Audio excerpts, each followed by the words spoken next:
Doesn't tell me how long. Oh no! And that's why we keep lids on. I'll be right back, kids.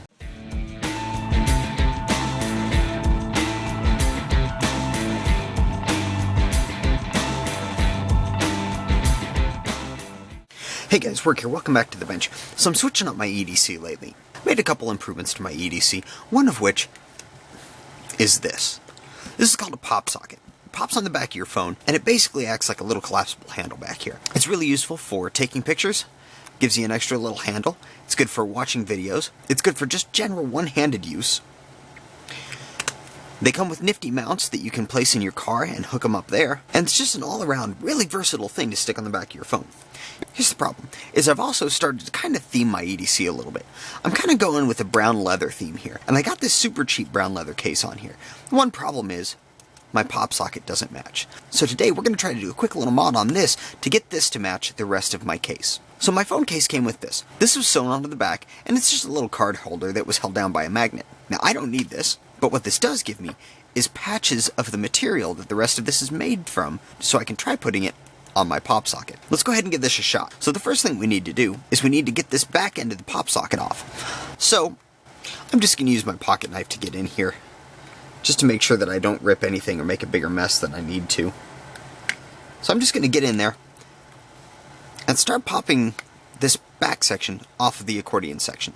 That should be relatively simple to put back on later on. Just line up these little nubs with the holes in the accordion section, and it should all go back together. So that's it for the phone right now. We're going to set this aside. So now I've got this rear section. This is what we're going to be covering. You can see here that as long as I cut this right and lay this out right, I should be able to get this entire piece covered and to be able to trim right along the outside to match just the shape of this. So let's go ahead and set this aside and start trimming this. For this, I'm going to use my CKRT folding razor.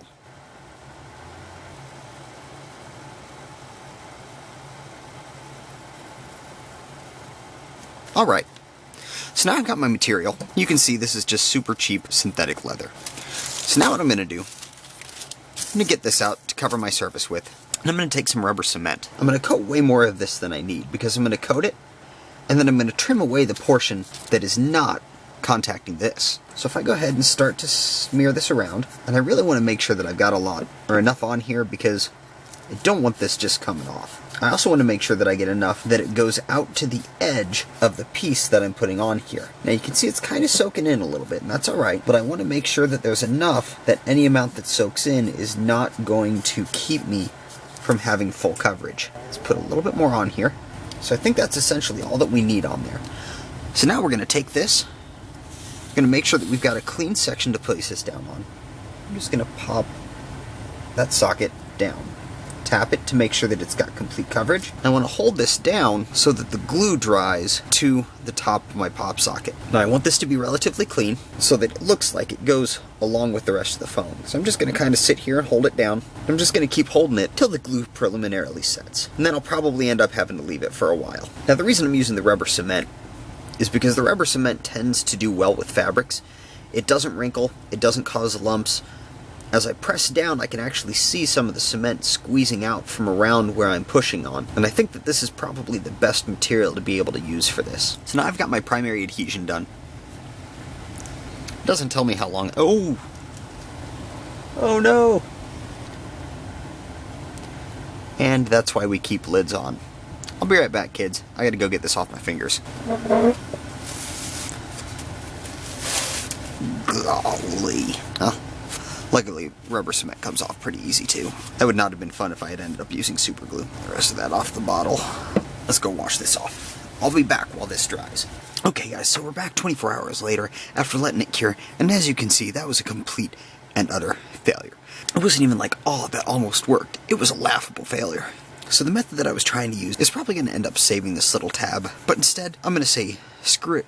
Throw caution to the wind. Let's go ahead and try this the good old-fashioned irreversible way. Super glue. So this isn't going to be pretty, it's not going to be cool, but we're going to go for it anyway. I'm going to put way too much on here. Put it on the material and hope for the best as I squeeze and squish the excess out of here. So I press that down, and I hope to hell that I can get this to work this time. Let's see if we can get this to work now.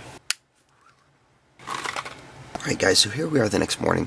I super glued this thing. It's been sitting here all night, and looks like it worked exactly as I wanted it to this time, rather than all coming apart. Let's go ahead and cut this off now, and let's see how our finished product looks.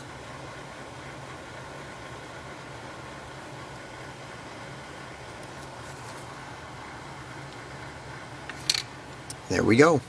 So let's see if we can go ahead and get this back off of here.